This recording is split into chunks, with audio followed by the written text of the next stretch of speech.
Hey everyone, I'm Jonathan. I'm Mary's partner in psychology, relationship expert, and coach. The topic of today's short talk is addressing female disrespect.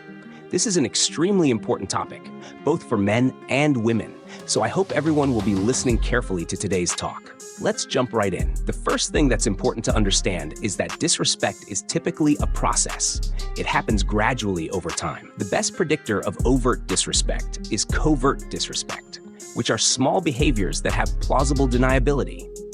So if you don't want to have a larger problem on your hands further down the road, it's important to address disrespect while it is still in its smaller forms. The clearest examples of the process of disrespect are seen in high schools and prisons. A bully doesn't usually go straight to shaking down his target. That's actually pretty risky. If he doesn't know who he's dealing with, he could always pick the wrong guy to mess with. And that's going to make his life more difficult and complicated than he intended. So what these folks tend to do is they kind of test their victim. A classic example is bumping into their target as they're crossing paths in a hallway and seeing how he responds. This is a subtle test because there's some plausible deniability here. Like, oh, well, maybe this person just wasn't looking where he was going. It happens. Sometimes people jostle into each other. However, if the bully bumps into the target and the target says, "Excuse me," that person is now pegged as a target for escalation. On the other hand, if the target were to respond appropriately and cast a warning glance at the bully or issue a verbal warning, that bully could always play it off. "Whoa, hey man, chill out. What got you so worked up?" But he would probably think twice about escalating the situation. Now, the issue is that most bullies kind of know that they're bullies.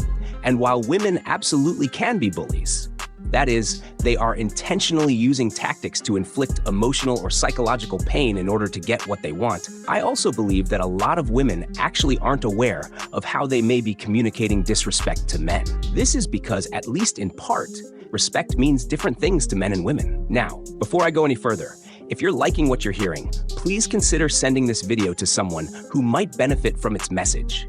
It's word-of-mouth referrals like that really help to grow this channel. Now, at this point, I'm going to offer the women in the audience a really simple test to determine whether a behavior is likely going to be perceived as disrespectful to a man.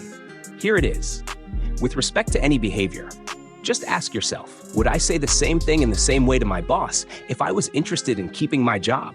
If the answer to that question is no, congratulations, you potentially have a disrespectful behavior on your hands.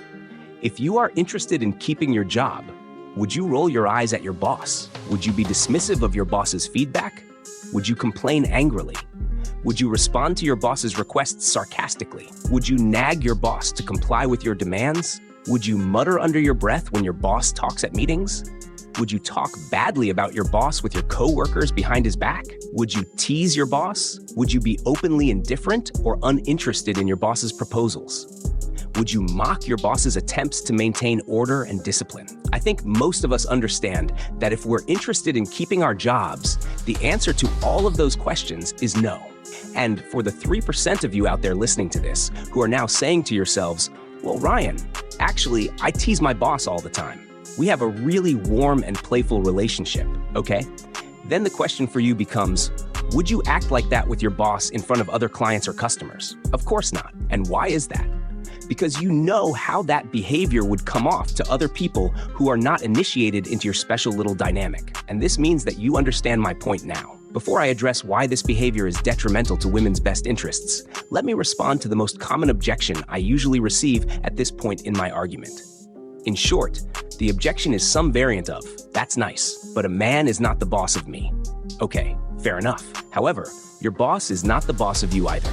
You're not his slave. He can't make you do things that you don't want to do. You are a participant in an at-will professional relationship. He's not the boss of you. However, he is the boss of you in a professional context.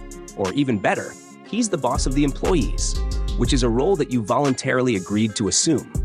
And within that dynamic, the boss has legitimate authority to make reasonable demands of and set reasonable expectations for his employees. The person who builds the frame, or to use my sexual marketplace metaphor, builds the ship, is the boss or captain.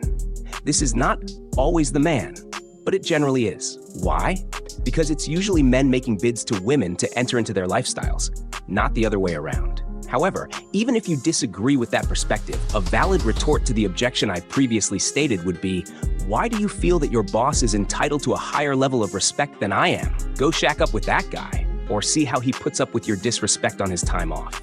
Ladies, if you communicate, if you disrespect your man in ways that you wouldn't disrespect your boss, you are functionally communicating that your professional relationship with your boss is more valuable to you than your intimate relationship with your man.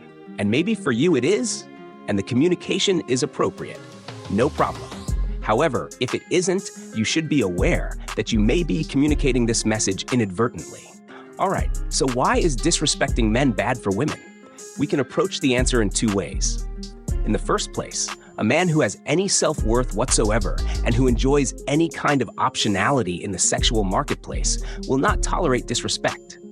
So the woman being overtly or covertly disrespectful, she may be jeopardizing what could otherwise be a fulfilling and rewarding relationship for her. That's kind of the obvious reason. But here's the second reason, and it's a little spicier. Disrespecting men not only threatens the women's relationships, it also threatens their positive emotionality. This is because it is not possible for a woman to love a man she does not respect.